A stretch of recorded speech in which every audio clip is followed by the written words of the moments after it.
Hello नमस्कार साथियों, example 91 में आप सभी का स्वागत है साथियों। चलिए आज हम लोग सीडीपी का लास्ट एपिसोड है दोस्तों, 8 नंबर। इसमें आपको 90 से 92 क्वेश्चन लास्ट बचा हुआ है, उसका एपिसोड है ये आपका सचिन सर के नोट्स का। आप भाई बहनों से यही गुजारिश है कि आप लोग इस वीडियो को जरूर से ज़रूर देखिए। ये पेपर 1 का है दोस्तों, और जो बिहार से हमारे साथी एवं भाई एवं बहन होंगे उनके लिए बहुत गुड न्यूज़ है कि आप लोग भी अपेयरिंग में सीटेड क्वालिफाई नहीं है तो पर भी आप बिहार टीचर का जो बहाली निकला है प्राइमरी का, आप उस बहाली में फॉर्म भर सकते हैं। इसलिए जिन भाई बहनों को नहीं मालूम होगा वो अपना सर्टिफिकेट यानी जो नहीं लिए होंगे कॉलेज से, बीएड कॉलेज से, वहाँ से मंगाइए और आप अपना इस बहाली को भरिए। और सीटेड 1 to 5 में जान जीव लगा दीजिए, और उधर बीपीएससी में जो एग्ज़ाम लेगी उसमें भी आप लोग जान जीव लगाइए, क्योंकि इतना बड़ा मौका फिर आपको नहीं मिलेगा दोस्तों। इसलिए आप लोग इसमें भी जान जीव लगाइए। इधर सीटेड भी क्लियर करना है 1 to 5 का, और उधर प्राइमरी का बीपीएससी भी देना, जिसमें लगभग 80,000 बहाली निकाला गया है दोस्तों। महिला के लिए 50% आरक्षण है दोस्तों, 40,000 सीट है। महिला का सबसे बहुत बढ़िया ऑफर है दोस्तों। महिला के लिए जो महिला साथीगण होंगे उनको बहुत अच्छा मौका मिल गया है दोस्तों। आप लोग सीटेड को भी मन से पढ़िए, 1 to 5 को जितना वीडियो दिए हैं उनको रिविजन बार बार कीजिए। और इस पे दोस्तों बीपीएससी का जीके जीएस मैथ तो होगा तो कर पाएंगे दोस्तों, करा देंगे वो मैथ का भी, नहीं तो इसका प्लेटफॉर्म का जो टेस्ट सीरीज आता है दोस्तों उसका क्वेश्चन आपको जीके जीएस का एक सेट प्रत्येक दिन उपलब्ध करवाया जाएगा दोस्तों। इसलिए आप लोग इस वीडियो को जरूर से जरूर अपने साथियों को भी दीजिए और शेयर कीजिए, और चैनल जो नए साथी होंगे वो चैनल को जरूर से जरूर सब्सक्राइब कीजिएगा। और बिहार पुलिस का भी एक टेस्ट सीरीज करवाया जाएगा आपको दोस्तों, एक सेट प्रत्येक दिन उपलब्ध करवाया जाएगा, क्योंकि 21,000 बिहार पुलिस का बहाली आया है दोस्तों। चलिए हम लोग आगे की ओर बढ़ते हैं साथियों। आज का जो रहने वाला है वीडियो दोस्तों सीडीपी का पेपर 1 का दोस्तों साथियों, उसका भाई बहनों का अंतिम लास्ट सीडीपी का वीडियो है दोस्तों। इसलिए आपको इस वीडियो को जरूर से जरूर देखिएगा। भाषा अर्जन के संदर्भ में निम्नलिखित में से कौन सा चलन संवेदनशील है साथियों?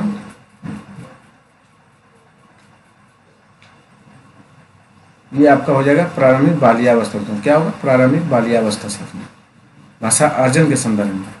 चलिए हम लोग क्वेश्चन नंबर 101 की ओर बढ़ते हैं। 4 से 5 साल की उम्र के बच्चे अक्सर अपने आप से बातचीत करते हैं। ले वाइगोत्स्की के अनुसार यह वाक्य है दोस्तों, तो उनका आत्मकेंद्रिता को दर्शाता नहीं दोस्तों, आत्मकेंद्रिता को नहीं दर्शाता, गलत है। उनके संज्ञानात्मक विकास में बाधा डालता, बाधा नहीं डालता, ये भी गलत है। उनके सामाजिक विकास में ये भी गलत है। उनको अपने सोच नियमन में मदद करता है, ये आपका 100% सही है दोस्तों। उनको अपनी सोच नियमित करने में मदद करता है दोस्तों। चलिए हम लोग नेक्स्ट क्वेश्चन की ओर बढ़ते हैं। निम्न में से कौन सा अवधान न्यूनता अतिक्रियाशीलता विकार ADHD का प्रारूप लक्षण है दोस्तों? ये आपका आवेगशीलता होगा। क्या होगा दोस्तों? आवेगशीलता। देखिए, लंबी अवधि के लिए केंद्रित रहना, ये गलत है दोस्तों। धीमी क्रियाशीलता स्तर, ये भी गलत है। और कार्य व्यवस्था के उच्च स्तर दोस्तों, उच्च स्तर नहीं होगा दोस्तों। इसलिए हम लोग आगे बढ़ते हैं।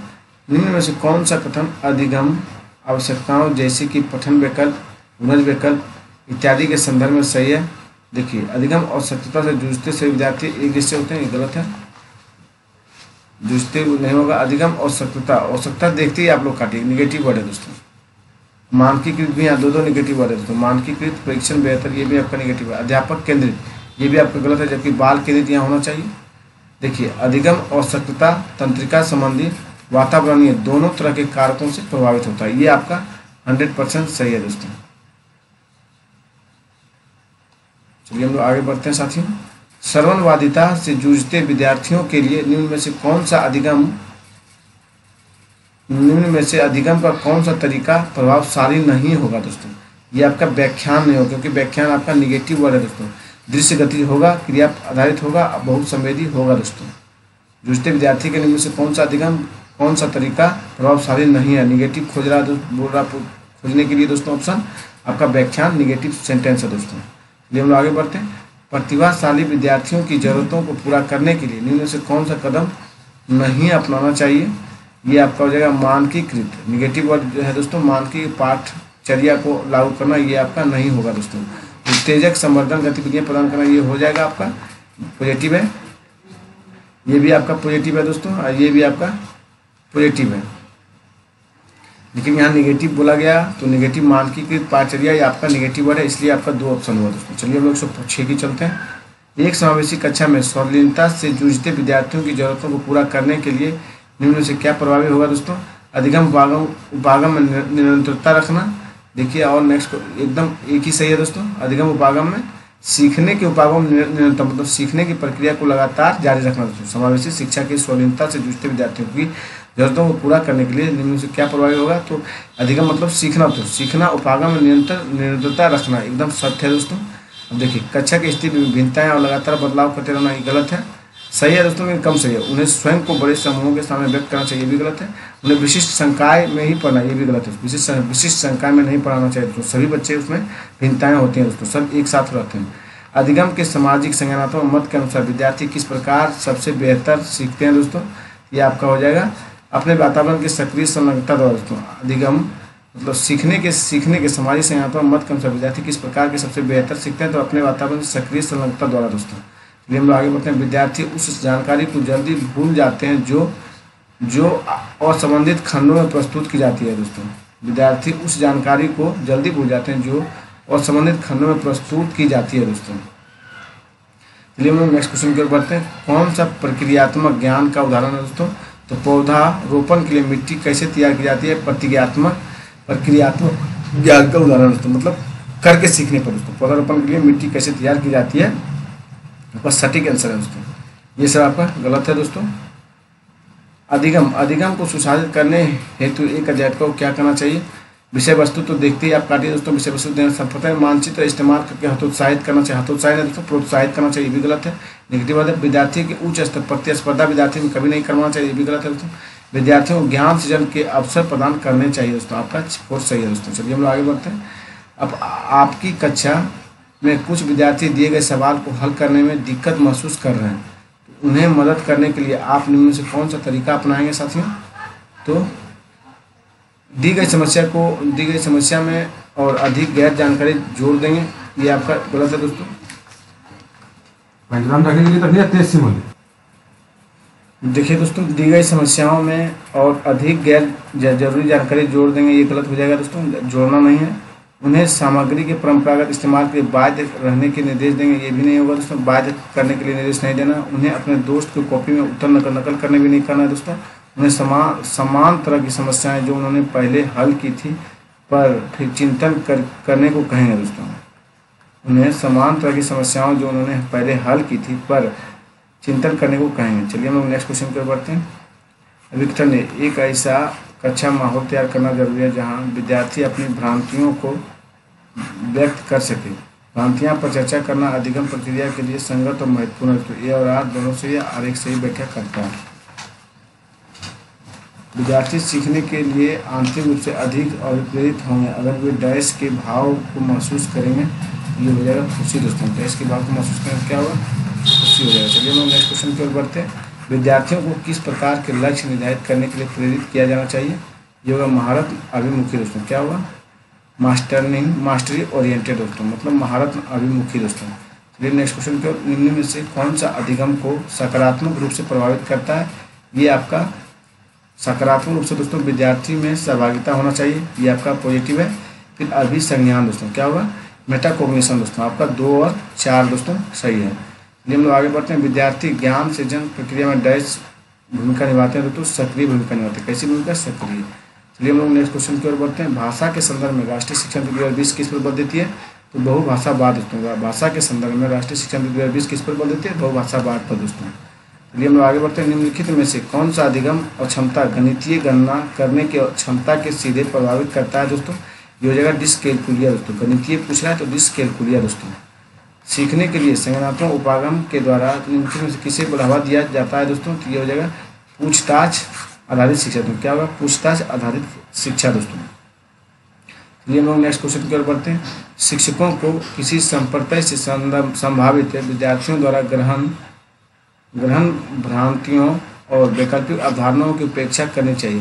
भ्रांतियाँ अत्यंत गलती होती है, तर्कहीन चिंतन प्रक्रिया दर्शाती है। विकल्प ए और आर दोनों, ए सही भी नहीं है, ए आर दोनों गलत है दोस्तों। क्योंकि देखिए, शिक्षक को किसी संपत्ति संभावित विद्यार्थियों द्वारा ग्रहण भ्रांतियाँ और वैकल्पिक अवधारणाओं का उपेक्षा करनी चाहिए, ये गलत हो गया, उपेक्षा नहीं करनी चाहिए, और ये भी गलत है दोस्तों। चलिए हम लोग आगे बढ़ते हैं। एक बच्ची फुटबॉल खेलना सीखने से पहले कूदना और छलांगें मारना सीखती है। यह विकास के किस सिद्धांत को दर्शाती है? तो समीप दूराभिमुखी दोस्तों, मतलब प्रोमोडी स्टेप दोस्तों। मतलब एक बच्ची फुटबॉल खेलने सीखने से पहले कूदना और छलांग मारना सीखती है। यह विकास के किस सिद्धांत को प्रदर्शित करती है? समीप दूराभिमुखी। चलिए हम लोग नेक्स्ट क्वेश्चन की ओर बढ़ते हैं। अभिज्ञता ने स्कूली काल में प्रारंभिक वर्षों में विद्यार्थियों को संसाधन संपन्न वातावरण प्रदान करना विशेष रूप से महत्वपूर्ण है। विकास के कुछ संवेदनशील चरण होते हैं जिसके दौरान बच्चे वातावरणीय प्रभावों से विशेष अनुक्रियाशील होते हैं। ए और आर दोनों से आरेख सही व्याख्या करता है दोस्तों। चलिए हम लोग आगे बढ़ते हैं। हालांकि विकास के क्षेत्र एक दूसरे से संबंधित होते हैं, फिर भी बौद्धिक क्षमताएं जैसे कि तार्किक विचार इत्यादि को विकास के किस क्षेत्र के अंतर्गत सापेक्ष रूप से पढ़ा जाता है? ये हो जाएगा संज्ञानात्मक। क्या हुआ? संज्ञानात्मक, कॉग्निटिव दोस्तों। क्या हुआ? कॉग्निटिव। चलिए हम लोग आगे बढ़ते हैं।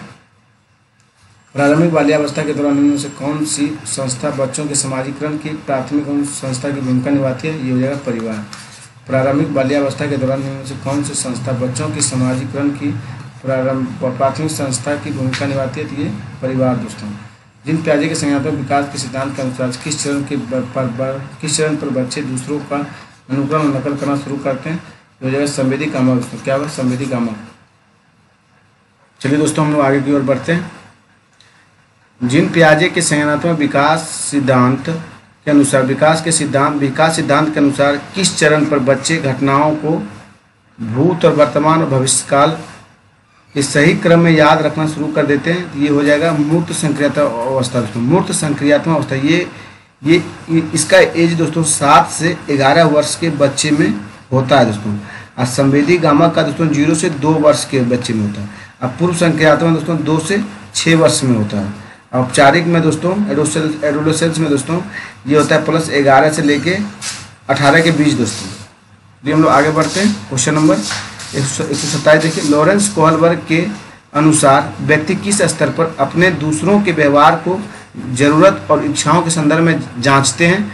ये यांत्रिक सापेक्ष अभिविन्यास है दोस्तों। क्या है? यांत्रिक सापेक्ष अभिविन्यास। ये हो जाएगा इंस्ट्रूमेंटल परपोज ओरिएंटेशन दोस्तों। चलिए हम लोग आगे बढ़ते हैं। लेव वाइगोत्स्की ने संज्ञानात्मक विकास की प्रक्रिया डैश और डैश की महत्वता पर बल दिया है। तो किस पे बल दिया दोस्तों? ये दिया सामाजिक परिपक्वता और चर्चाओं पे दोस्तों। किस पे? सामाजिक परिपक्वता और चर्चाओं पे बल दिया है। चलिए हम लोग आगे बढ़ते हैं। अर्थपूर्ण अधिगम को बढ़ावा देने के लिए एक अध्यापिका को डैश की भूमिका निभानी चाहिए और विद्यार्थी को डैश के अवसर देने चाहिए। तो सुसाधक ज्ञान सर्जन के सक्रिय भागीदार बनने चाहिए दोस्तों। क्या हुआ? सुसाधक ज्ञान सर्जन के सक्रिय भागीदार बनने चाहिए दोस्तों। चलिए हम लोग आगे बढ़ते हैं। प्रगतिशील शिक्षा निम्न से किसका समर्थन करती है? तो दोस्तों ये अधिगमकर्ता द्वारा स्वमूल्यांकन करती है। किसके द्वारा? अधिगमकर्ता द्वारा स्वमूल्यांकन का दोस्तों। चलिए हम लोग आगे बढ़ते हैं। अनिता वैचारिक कौशल जैसे कि वैचारिक कौशल जैसे कि कारण प्रभाव संबंध का इस्तेमाल होने वाली पहेलियों और समस्याओं को काफ़ी अच्छी तरह सुलझाती है।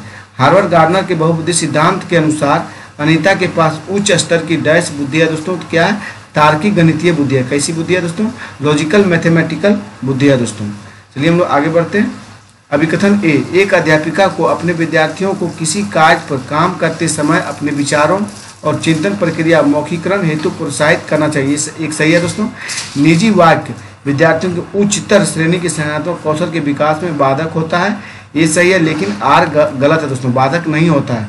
ये आपका सही है, लेकिन आर आपका गलत है साथियों। चलिए हम लोग आगे बढ़ते हैं। अधिगम स्तरों में व्यक्तिगत भिन्नताएं किस वजह से होती है? तो व्यक्तिगत वातावरणीय कारकों को जटिल अंतक्रिया की वजह से होती है दोस्तों। अधिगम मतलब सीखने के स्तर में व्यक्तिगत भिन्नताएं किस वजह से होती है? तो व्यक्तिगत और वातावरणीय कारकों की जटिल अंतक्रिया की वजह से होती है साथियों। चलिए हम लोग आगे बढ़ते हैं। एक अध्यापिका अपने विद्यार्थियों की अधिगम प्रगति को बिना एक दूसरे की तुलना किए निरंतर रूप से समझना चाहती है उसे डैश का इस्तेमाल करना चाहिए दोस्तों। ये हो जाएगा रचनात्मक मूल्यांकन दोस्तों, मतलब फॉर्मेटिव दोस्तों। एक फिर से समझिए, एक अध्यापिका अपने विद्यार्थियों को अधिगम मतलब सीखना प्रगति को बिना एक दूसरे की तुलना किए निरंतर रूप से समझाना चाहती है उसे डैश का इस्तेमाल करना चाहिए, तो रचनात्मक मूल्यांकन का इस्तेमाल करना चाहिए दोस्तों। सभी विद्यार्थियों को अपनेपन संबद्धता की भावना विकसित करने के लिए एक अध्यापिका को क्या करना चाहिए, विविधता और व्यक्तिगत भिन्नताओं को प्रति सम्मान पैदा करना चाहिए दोस्तों, तभी अपनेपन विद्यार्थियों के अंदर आएगा दोस्तों। चलिए हम लोग आगे बढ़ते हैं। बच्चे समय की एक विशिष्ट अवधि तक बहुत सरलता के साथ भाषा सीखते हैं क्योंकि उस अवधि में वे पर्यावरणीय प्रभावों के साथ प्रतिक्रिया करते हैं। इस अवधि को विकास की किस अवधि के रूप में जाना जाता है दोस्तों, जाना जाएगा, ये हो जाएगा संवेदनशीलता दोस्तों। किसमें? संवेदनशील में दोस्तों। चलिए हम लोग आगे बढ़ते हैं। एक माँ ने देखा कि उसका एक जुड़वा दूसरे की तुलना में चलना सीखने में अधिक तेजी से प्रगति कर रहा है। सीखने में इस भिन्नता से विकास का कौन सा सिद्धांत जुड़ा है दोस्तों? अलग अलग व्यक्तियों के विकास अलग अलग गति से होता है दोस्तों। अलग अलग व्यक्तियों में विकास अलग अलग गति से होता है साथियों। विकास निम्न से किस पर निर्भर करता है? अनुवांशिक प्रवृत्ति पर, सामाजिक संस्कृति प्रथाओं पर और भौतिक वातावरण पर दोस्तों। तीनों पर विकास अग्रसर है दोस्तों। चलिए हम लोग आगे बढ़ते हैं। जीन पियाजे के संज्ञानात्मक विकास के सिद्धांत के अनुसार अध्यापक को किस अवस्था में क्रमबद्धता के संबंधित प्रश्न हल करने के लिए देना चाहिए? ये हो जाएगा मूर्त संक्रियात्मक अवस्था दोस्तों। फिर से देखिए, जीन पियाजे के संज्ञानात्मक विकास के सिद्धांत के अनुसार अध्यापक को किस अवस्था में क्रमबद्धता मतलब गिनती दोस्तों, क्रमबद्धता से संबंधित प्रश्न हल करने की समस्या देनी चाहिए? मूर्त संक्रियात्मक अवस्था दोस्तों। ये हो जाएगा 7 से 11 वर्ष के बच्चे की उम्र में दोस्तों वे क्रमबद्ध से सीखना शुरू कर लेते हैं। असंवेदी गाँव दोस्तों 0 से 2 वर्ष के बच्चे में होता है। पूर्व संक्रियात्मक आपका 2 से 6 वर्ष के बच्चे में ये होता है। औपचारिक फॉर्मल ऑपरेशनल दोस्तों ये आपका 11 से 15 वर्ष के बच्चे के बीच होता है साथियों। जीन पियाजे के सिद्धांत के अनुसार व्यक्ति आत्मसातकरण और समंजन के माध्यम से किस स्थिति को प्राप्त करने का प्रयास करते हैं? तो संतुलन दोस्तों। किस स्थिति का? संतुलन। फिर से देखिए, जीन पियाजे के सिद्धांत के अनुसार व्यक्ति आत्मसातकरण और सामंजन के माध्यम से किस स्थिति को प्राप्त करने का प्रयास करते हैं? संतुलन दोस्तों। चलिए हम लोग आगे बढ़ते हैं। 6 वर्षीय लड़का मनीषा दुनिया और दूसरों के अनुभवों को केवल अपने दृष्टिकोण से देखता है और दूसरों के दृष्टिकोण समझने में असफल रहता है। यह किसका प्रतिनिधित्व करता है दोस्तों? आत्मकेंद्रितता का। किसका करता है? आत्मकेंद्रितता दोस्तों, मतलब ईगोसेंट्रिज्म का दोस्तों। किसका करता है? ईगोसेंट्रिज्म का दोस्तों। चलिए, लॉरेंस कोहलबर्ग के नैतिक विकास के सिद्धांत के अनुसार एक व्यक्ति जो नैतिक विकास की कानून एवं व्यवस्था चरण में है उसका मत होगा दोस्तों तो कानून तथा अधिकारियों की आज्ञा का पालन करना चाहिए, जिससे सामाजिक प्रणाली सुगम बनी रहती है। आपका 2 होगा दोस्तों। चलिए हम लोग आगे बढ़ते हैं। लेव वाइगोत्स्की ने निम्न में से कौन सा सिद्धांत दिया था दोस्तों? लेव वाइगोत्स्की आपको संज्ञानात्मक विकास का सामाजिक संस्कृति सिद्धांत दिया दोस्तों। कौन सा दिया? संज्ञानात्मक विकास का सामाजिक सांस्कृतिक सिद्धांत दिया लेव वाइगोत्स्की दोस्तों। चलिए हम लोग आगे बढ़ते हैं। एक विद्यार्थी दिए गए प्रश्न को हल करते हुए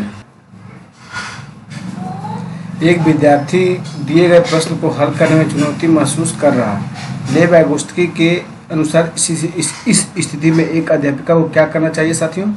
विद्यार्थियों को अगले कदम हेतु संकेत और इशारे देना चाहिए दोस्तों। विद्यार्थियों को अगले कदम हेतु संकेत और इशारे देना चाहिए। नेक्स्ट क्वेश्चन की ओर बढ़ते हैं। एक प्रगतिशील कक्षा में विद्यार्थियों को किस ओर केंद्रित होना चाहिए दोस्तों? तो वो सक्रिय भागीदारी और द्वारा ज्ञान अर्जन की ओर दोस्तों। सक्रिय भागीदारी ज्ञान अर्जन की ओर होना चाहिए दोस्तों। चलिए हम लोग नेक्स्ट क्वेश्चन की ओर। हार्वर्ड गार्डनर द्वारा प्रतिपादित बहुबुद्धि सिद्धांत निम्नलिखित में कौन सा शामिल नहीं है दोस्तों? तो आपका भावनात्मक बुद्धि हार्वर्ड गार्डनर की बहुबुद्धि सिद्धांत में शामिल नहीं है। भाषाई बुद्धि है, स्थानिक बुद्धि है और संगीत बुद्धि है दोस्तों। म्यूजिकल इंटेलिजेंस है। चलिए हम लोग नेक्स्ट क्वेश्चन की ओर। अभिकथन ए राष्ट्रीय शिक्षा नीति 2020 के अनुसार 5वीं तक के सभी बच्चों को उनकी मातृभाषा में शिक्षा दी जानी चाहिए। आपका एक सही है, ये सही है दोस्तों। छोटे बच्चे अपनी मातृभाषा में सार्थक अवधारणाओं को अधिक तेजी से सीखते हैं, वह समझते हैं। आपका दोनों सही है दोस्तों, ए और आर दोनों सही है। आर ए की सही व्याख्या कर रहा है साथियों। चलिए हम लोग नेक्स्ट क्वेश्चन की ओर बढ़ते हैं। एक अध्यापक को विद्यार्थियों में प्रचलित जेंडर रूढ़िवादों से किस प्रकार निपटाना चाहिए। वास्तविक जीवन से संबंधित ऐसे उदाहरण प्रस्तुत करने चाहिए जो रूढ़िवादों को चुनौती दे। एक अध्यापक को विद्यार्थियों में प्रचलित जेंडर रूढ़िवादों से किस प्रकार निपटना चाहिए, तो वास्तविक जीवन से संबंधित ऐसे उदाहरण प्रस्तुत करने चाहिए जो रूढ़िवादों को चुनौती दे। चलिए हम नेक्स्ट क्वेश्चन के, एक बहुसांस्कृतिक कक्षा में अध्यापक को क्या करना चाहिए, तो विद्यार्थी को सामाजिक सांस्कृतिक अनुभवों के संदर्भ में उनकी व्यक्तिगत भिन्नताओं को सम्मान करना चाहिए। दोस्तों देखिए, केवल देखते हुए आप लोग इस प्रश्न को काटिए। केवल आपका नेगेटिव वर्ड होता है, केवल सुविधा, ये सब नेगेटिव है। देखिए इसमें आपका नकारात्मक प्रस्तुति करनी चाहिए, नकारात्मक कभी नहीं करना चाहिए बच्चे के बहुत सांस्कृतिक में दोस्तों, नहीं तो बच्चे नहीं सीखेंगे। भेदभाव तो करना नहीं चाहिए दोस्तों, क्योंकि नकारात्मक हो जाएगा। 150 देखिए, जब आकलन विद्यार्थियों को किसी कौशल संबंधी बोध और समझ या पाठ के अधिगम और शिक्षण प्रक्रिया के दौरान किया जाता है, तब इसे क्या कहा जाता है दोस्तों, अधिगम के लिए आकलन। अधिगम का आकलन, अधिगम के लिए आकलन होगा, क्या होगा साथियों, अधिगम के लिए आकलन। क्या बोला गया फिर से देखिए, जब आकलन विद्यार्थियों को किसी कौशल संबंधी बोध और समझ का पाठ के अधिगम को शिक्षण प्रक्रिया के दौरान किया जाता है, तब इसे क्या कहा जाता है, आकलन के लिए अधिगम। दोस्तों चलिए हम लोग नेक्स्ट क्वेश्चन की ओर बढ़ते हैं। सभी विद्यार्थियों को उनकी योग्यताओं से भिन्नता होने के बावजूद उनके संभाव्य गुणों की प्राप्ति के लिए अवसर प्रदान करना किस प्रकार की कक्षा का उद्देश्य है दोस्तों, समावेशी का। चलिए हम लोग नेक्स्ट क्वेश्चन की ओर बढ़ते हैं। 152 देखिए, वंचित पृष्ठभूमि के बच्चों को संशोधित करने के लिए एक शिक्षक को चाहिए उनके संदर्भ के बारे में और जानने का प्रयास करें और उन्हें कक्षा में चर्चा में शामिल करें। दोस्तों क्या बोला गया फिर से देखिए, वंचित मतलब वंचित समूह। दोस्तों वंचित पृष्ठभूमि के बच्चों को संबोधित करने के लिए एक शिक्षक को चाहिए कि उनके संदर्भ के बारे में जानने का प्रयास करें और उन्हें कक्षा चर्चा में शामिल करें। चलिए नेक्स्ट क्वेश्चन को, निम्नलिखित में से कौन सी अधिगम आवश्यकता किसी व्यक्ति के संतुलन और शारीरिक निपुणता और हाथ आंख और सामंजस्य की क्षमता को प्रभावित करती है, तो साथियों आपका हो जाएगा गति समन्वय विकल्प। दोस्तों क्या होगा, गति समन्वय विकल्प। अगर अंग्रेजी में इसे बोला जाए तो डिस्प्रेक्सिया होगा, क्या होगा, डिस्प्रेक्सिया। दोस्तों चलिए हम लोग आगे बढ़ते हैं नेक्स्ट क्वेश्चन की ओर। सौलीनता ऑटिज्म से जूझते विद्यार्थियों में पहचान किन विशिष्ट गुणों की संभावना हो रहती है दोस्तों, तो संप्रेषण में कठिनाई रहती है। क्या रहती है, संप्रेषण में कठिनाई साथियों। चलिए नेक्स्ट क्वेश्चन को, निम्नलिखित में से कौन सी सृजनात्मकता विद्यार्थी की पहचान विशेषता नहीं है, तो आपका अभिसारित सोच नहीं है। क्या नहीं है दोस्तों, अभिसारित सोच नहीं है। चलिए हम लोग नेक्स्ट क्वेश्चन की, राष्ट्रीय शिक्षा नीति 2020 सुझाती है कि शिक्षा पाठ्य पुस्तक की विषय वस्तु के सीमित होनी चाहिए, तथ्यों के कंठस्थीकरण पर आधारित होनी चाहिए। आपका हो जाएगा दोस्तों, कंठस्थीकरण कभी नहीं होता है, पाठ्य पुस्तक भी नहीं होना चाहिए, आपका विद्यार्थी को प्रतिस्पर्धा भी कभी नहीं कराना चाहिए, समालोचनात्मक चिंतन के विकास को केंद्रित होना चाहिए। दोस्तों क्या होगा, समालोचनात्मक चिंतन के विकास पर केंद्रित होना चाहिए। चलिए हम लोग नेक्स्ट क्वेश्चन की ओर। एक कक्षा में विद्यार्थियों को चयनित अधिगम शैलियों में व्यक्तिगत अंतरों को अध्यापिका द्वारा किस प्रकार संबोधित किया जाना चाहिए, तो हो जाएगा उनकी मान्यता रखते हुए बाल केंद्रित शिक्षा शास्त्र को अपनाना चाहिए ताकि उनकी व्यक्तिगत जरूरतें पूरी हो। आपका 4 सही है दोस्तों। चलिए हम लोग नेक्स्ट क्वेश्चन की ओर। एक प्रगतिशील कक्षा अध्यापकों को डैश रूप में तथा शिक्षार्थियों को डैश रूप में अपेक्षित करती है, तो हो जाएगा दोस्तों आपका सुसाधक ज्ञान के सृजन में सक्रिय प्रतिभागी। दोस्तों क्या होगा, सुसाधक ज्ञान के सृजन में सक्रिय प्रतिभागी। चलिए हम लोग नेक्स्ट क्वेश्चन की ओर बढ़ते हैं। रेयान ने कुछ दिन पहले जाना है कि अंग्रेजी किसी शब्द के पीछे ईडी लगाने से उस शब्द के रूप में वर्तमान में भूतकाल में बदल जाता है। इस जानकारी को पाने के बाद रेयान हर शब्द का भूतकाल रूप दर्शाने के लिए यह तरीका अपना रहा है। बच्चे द्वारा किसी नियम को हर दशा में निरूपित करने का यह रुझान उनकी अपनी सोच को प्रवृत्ति दर्शाती है। दोस्तों क्या होगा, अति नियमितता होगा दोस्तों, ओवर रेगुलराइज होगा। क्या होगा, अति नियमितता जिसे बोलते हैं हम लोग हिंदी में। ब्रेन स्टॉर्मिंग यानी विचार वेश को एक तकनीक के रूप में बच्चों को डैश विकसित करने के लिए इस्तेमाल किया जा सकता है। ये हो जाएगा आपका अपसारी सोच। क्या होगा साथियों, अपसारी सोच हो जाएगा। चलिए हम लोग नेक्स्ट क्वेश्चन की ओर बढ़ते हैं। रचनावादी कक्षा में एक शिक्षक को सबसे महत्वपूर्ण भूमिका क्या होगी, भूमिका सभी बच्चों के समान गति से आगे बढ़ने की अपेक्षा करना। दोस्तों सभी बच्चों से समान गति से आगे बढ़ने की अपेक्षा करना। दोस्तों सॉरी दोस्तों ये गलत हो जाएगा। सुनिश्चित करना प्रत्येक बच्चे अपनी क्षमता को सर्वोत्तम रूप से प्रकट करे। रचनावादी कक्षा में एक शिक्षक की सबसे महत्वपूर्ण भूमिका क्या होती है दोस्तों? सभी बच्चों सुनिश्चित करना कि प्रत्येक बच्चा अपनी क्षमता को सर्वोत्तम रूप से प्रकट करे। चलिए नेक्स्ट क्वेश्चन की ओर हम लोग। निम्नलिखित में से कौन सा समस्या समाधान की पद्धति का पहला चरण है दोस्तों? तो समस्या को परिभाषित करना दोस्तों पहला चरण है। क्या बोला गया? कौन सा समस्या समाधान की पद्धति का पहला चरण है? तो समस्या को परिभाषित करना दोस्तों। चलिए हम लोग नेक्स्ट क्वेश्चन की ओर बढ़ते हैं। प्राथमिक विद्यालय में छात्रों को प्रेरित करने के लिए शिक्षक को क्या रणनीति अपनानी चाहिए? तो दोस्तों बच्चों को उनकी रुचि के अनुसार लक्ष्य निर्धारित करने में मदद करें और उसी दिशा में काम करने में उनका समर्थन करें। चलिए हम लोग नेक्स्ट क्वेश्चन की ओर। अभिकथन ए, संज्ञानात्मक विकास के साथ विद्यालयों को विद्यार्थियों की भावनात्मक खुशहाली सुनिश्चित करनी चाहिए। सही बात है। किसी समस्या प्रश्न को हल करते समय विचारकों का मौखिकरण समस्या समाधान कौशल में बाधा डालता है। ए और आर दोनों सही है और आर ए की सही व्याख्या सिर्फ नहीं कर रहा दोस्तों, लेकिन दोनों सही है। चलिए हम लोग नेक्स्ट क्वेश्चन की ओर बढ़ते हैं। कौन सा अधिगम की प्रक्रिया सकारात्मक रूप से योगदान नहीं देता है? तो आपका दोस्तों कुपोषण नहीं देता। कौन सा नहीं देता? कुपोषण दोस्तों। चलिए, अनेक स्थितियों में विकास के विभिन्न क्षेत्र मानवीय क्षमताओं की व्याख्या करने में परस्पर प्रतिच्छेद करती है, तथापि विकास का कौन सा क्षेत्र और प्रत्यक्ष रूप से बौद्धिक योग्यता जैसे कि समस्या समाधान, समालोचनात्मक चिंतन और तार्किक की स्पष्टता चर्चा करता है? तो ये आपका हो जाएगा संज्ञानात्मक। क्या होगा साथियों? संज्ञानात्मक होगा। चलिए हम लोग आगे बढ़ते हैं। विकास डैश से डैश की ओर बढ़ता है तो सिर से पैर की ओर बढ़ता है। किधर बढ़ता है विकास? तो सिर से पैर की ओर बढ़ता है।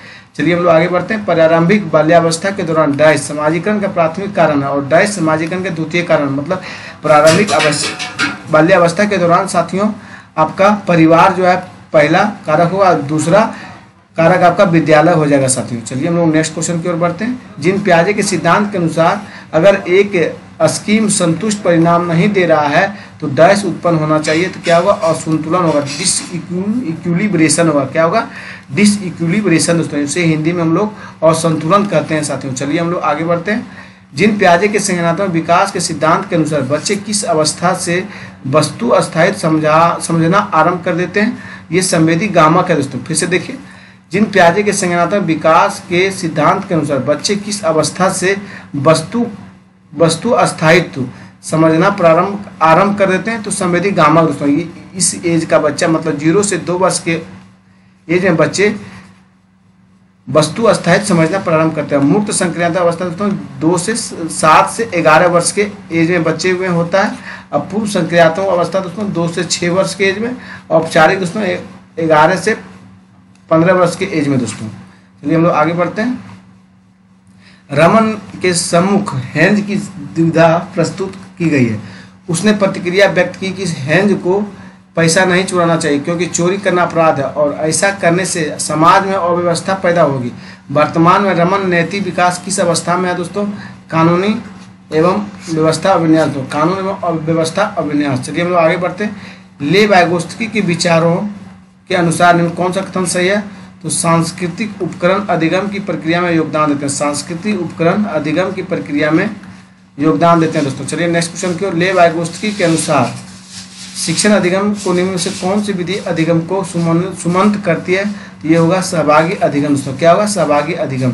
चलिए हम लोग नेक्स्ट क्वेश्चन की ओर बढ़ते हैं। बाल केंद्रित शिक्षा किसकी अनुशंसा करती है दोस्तों? तो बाल केंद्रित शिक्षा आपका व्यक्तिगत भिन्नताओं पर ध्यान देना अनुशंसा करती है दोस्तों। बाल केंद्रित शिक्षा में आप व्यक्तिगत भिन्नताओं पर ध्यान देना चाहिए दोस्तों। चलिए हम लोग आगे बढ़ते हैं। हार्वर्ड गार्डनर के बहुबुद्धि के सिद्धांत के अनुसार बुद्धि किसके सभी बच्चों में एक समान स्तर होते हैं? नहीं दोस्तों, एक समान नहीं होते। एक समान योग्यता जिसकी कोई जैविकीय आधार नहीं, ये भी गलत है। जन्म से ही स्थिर और इस परिवेशीय कारकों के प्रभाव में, ये भी गलत है। कई प्रकार के मतलब दोस्तों हार्वर्ड गार्डनर के बुद्धि के सिद्धांत के अनुसार बुद्धि कई प्रकार की होती है और व्यक्तियों के पास विभिन्न प्रकार की बुद्धि के विभिन्न स्तर होते हैं। आपका 4 सही है दोस्तों। चलिए हम लोग 176 देखते हैं। अभिकथन ए, अधिगम मतलब सीखने का सामाजिक रचनावादी सिद्धांत। अधिगम सीखना प्रक्रिया को सहज और सुगम बनाने के लिए कक्षा में मुद्रित समृद्ध परिवेश का सृजन पर बल देता है। सही है दोस्तों। भाषा विकास में विद्यालय के परिवेश की कोई भूमिका नहीं है और भाषा विकास पूरी तरह से जैविक परिपक्वता पर निर्भर करता है। तो ए और आर दोनों सही है। ए सही है लेकिन आर गलत है दोस्तों। आपका भाषा विकास विद्यालय के परिवेश में कोई भूमिका नहीं देता है दोस्तों, यही गलत है यहाँ पे। भाषा विकास पूरी तरह जैविक परिपक्वता पर निर्भर रहता है? नहीं दोस्तों, जैविक परिपक्वता पर निर्भर नहीं है। लड़के बहुत शक्तिशाली और कठोर होते हैं तथा लड़कियां नरम और संवेदनशील होती हैं। इस तरह के कथन डैश को बढ़ावा देता है दोस्तों, तो ये देता है जेंडर रूढ़िवादिता का दोस्तों। किसका देता है? जेंडर स्टीरियोटाइप्स का दोस्तों। चलिए हम लोग आगे बढ़ते हैं। बच्चे को स्वीकृत अधिगम शैलियों में व्यक्तिगत भिन्नताओं को किस प्रकार से संबोधित नहीं किया जाना चाहिए दोस्तों? तो ये हो जाएगा उनका बहुविध तरीकों से नामीकरण, मतलब लेबलिंग, पृथक्करण नहीं करना चाहिए दोस्तों। बच्चे में लेबलिंग कभी नहीं किया। ये निगेटिव वर्ड है दोस्तों, इसलिए निगेटिव का निगेटिव आंसर होगा। अब ये सब आपका पॉजिटिव है दोस्तों। चलिए हम लोग आगे बढ़ते हैं। आकलन करने का मुख्य कारण क्या होता है दोस्तों? अधिगम को अनुकूलतम बनाने के लिए विद्यार्थियों की खुशियों और चुनौतियों की पहचान करना दोस्तों। आकलन करने के मुख्य कारण क्या होता है? अधिगम को अनुकूलतम बनाने के लिए विद्यार्थियों की खूबियों और चुनौतियों की पहचान करना दोस्तों। नेक्स्ट देखिए, आप अपने विद्यार्थियों को समालोचनात्मक चिंतन को सुमनंत करना चाहते हैं। ऐसा करने के लिए आप इनमें से कौन सा कौशल संवर्धन करना चाहेंगे? ये हो जाएगा स्वचिंतन प्रतिबिंब दोस्तों, स्वचिंतन प्रतिबिंब। चलिए हम लोग आगे बढ़ते हैं। विद्यालय में सुविधा वंचित पृष्ठभूमि से आने वाले बच्चों को निम्न स्तरीय निष्पादन किस और संकेत करता है दोस्तों? ये आपका हो जाएगा विद्यालय सभी बच्चों की आवश्यकताओं एवं योग्यताओं से संबंधित नहीं कर पाते हैं दोस्तों। आपका 3 सही है। चलिए हम लोग आगे बढ़ते हैं। विकलांगता व्यक्तिगत और सामाजिक कारकों के बीच वादित अंतःक्रियाओं का परिणाम है। विकलांगता का कौन सा प्रतिमान इस दृष्टिकोण को समर्थन देता है दोस्तों? ये सामाजिक हो जाएगा। क्या होगा? सामाजिक दोस्तों, मतलब सोशल। चलिए हम लोग आगे बढ़ते हैं। श्रवणबाधिता वाले विद्यार्थियों के सफल समावेशन को सुनिश्चित करने के लिए अध्यापक को क्या करना चाहिए साथियों? अध्यापक को यह सुनिश्चित करना चाहिए कि मौखिक संप्रेषण दृश्यात्मक प्रस्तुतिकरण के साथ पूरित हो। चलिए हम लोग नेक्स्ट क्वेश्चन की ओर बढ़ते हैं। मेधावी प्रतिभाशाली बच्चे में किस तरह की संभावना है? तो उनमें मूल बातों की सहज समझ का अभाव होता है। उनमें मूल बातों की सहज समझ का अभाव होता है साथियों। सॉरी दोस्तों, ये आपका गलत है। अभाव नहीं होता है, आपका समाधान खोजने की प्रति इच्छा व्यक्त करते हैं दोस्तों। क्या बोला गया? मेधावी प्रतिभाशाली बच्चों को किस तरह की संभावना होती है? समाधान खोजने की प्रति इच्छा व्यक्त करते हैं दोस्तों। चलिए हम लोग आगे बढ़ते हैं। कौन सा प्रावधान attention deficit hyper activity disorder वाले विद्यार्थी के लिए चुनौती प्रस्तुत करेगा? तो दोस्तों ये आपका हो जाएगा बिना किसी अंतराल के लंबी अवधि वाले व्याख्यान दोस्तों। बिना किसी अंतराल के लंबी अवधि वाले व्याख्यान दोस्तों। चलिए हम लोग नेक्स्ट क्वेश्चन की ओर बढ़ते हैं। शिक्षण अधिगम की निम्न में से कौन सा विधि ज्ञान के सृजन में विद्यार्थियों की सक्रिय भूमिका को महत्व नहीं देते हैं? ये हो जाएगा व्यवहार अनुकूलन दोस्तों। क्या होगा? व्यवहार अनुकूलन दोस्तों। चलिए नेक्स्ट क्वेश्चन की ओर बढ़ते हैं। विद्यार्थी जिनके द्वारा बेहतर और प्रभावशाली तरीके से सीखते हैं उसे क्या कहते हैं? जिज्ञासा अन्वेषण दोस्तों। क्या बोलते हैं? इंक्वायरी और डिस्कवरी दोस्तों। विद्यार्थी जिनके द्वारा बेहतर और प्रभावशाली तरीके से सीखते हैं उन्हें क्या कहते हैं हम लोग? जिज्ञासा, क्यूरियोसिटी कहते हैं और अन्वेषण कहते हैं। चलिए हम लोग आगे बढ़ते हैं। कौन सा विद्यार्थियों के समस्या समाधान कौशल में विकास में बाधक है? विकास में जो बाधक है दोस्तों वो आपका बहुविध तरीके से प्रश्नों का प्रस्तुतिकरण। ये गलत है दोस्तों। आपका प्रक्रियात्मक स्थिरता होगा। क्या होगा? प्रक्रियात्मक स्थिरता दोस्तों। चलिए हम लोग नेक्स्ट क्वेश्चन की ओर बढ़ते हैं। विद्यार्थियों द्वारा ग्रहित वैकल्पिक अवधारणाएं अध्यापकों द्वारा किस प्रकार संबोधित की जानी चाहिए दोस्तों? ये हो जाएगा विद्यार्थियों को अपने विचार साझा करने के लिए प्रोत्साहित करना चाहिए और इन पर समग्रता से चर्चा करनी चाहिए दोस्तों। आपका 3 सही है दोस्तों। चलिए हम लोग आगे बढ़ते हैं। कौन सा बाह्य अभिप्रेरणा का उदाहरण दोस्तों? नगद पुरस्कार पाने के लिए अधिगम दोस्तों। नगद पुरस्कार पाने के लिए अधिगम। चलिए हम लोग नेक्स्ट क्वेश्चन की ओर बढ़ते हैं। श्यामा अपनी असफलता के लिए योग्यता में कमी को उत्तरदायी ठहराती है और योग्यता को एक स्थिर रूप की तरह मानती है। बार बार असफलताओं को होना उनमें किस प्रकार की भावना का विकास करेगा दोस्तों? असहायता का सीखा हुआ भाव। क्या होगा? असहायता का सीखा हुआ भाव। चलिए हम लोग नेक्स्ट क्वेश्चन की ओर बढ़ते हैं। अध्यापक को अपने विद्यार्थियों को सहयोगात्मक अधिगम में सहयोग करने और समूह कार्य करने और सक्रिय रूप से भाग लेने के लिए प्रोत्साहित करना चाहिए। अधिगम एक सामाजिक गतिविधि है। एक सही है दोस्तों। अधिगम एक सामाजिक गतिविधि है और विद्यार्थियों को सामूहिक रूप से ज्ञान सृजन करना चाहिए। आपका दोनों सही है दोस्तों और व्याख्या भी सही है। चलिए हम लोग आगे बढ़ते हैं। थैंक यू दोस्तों। आपका लास्ट हो चुका है CDP पेपर 1 का दोस्तों आज का एपिसोड खत्म हो गया दोस्तों। आप भाई बहनों से एक गुजारिश है, जो भाई बहन पीछे वाला एपिसोड नहीं देखेंगे वो जाके पीछे वाला एपिसोड 1 से लेकर 7 तक देखिए। ये अंतिम 8वां एपिसोड है दोस्तों। धन्यवाद दोस्तों।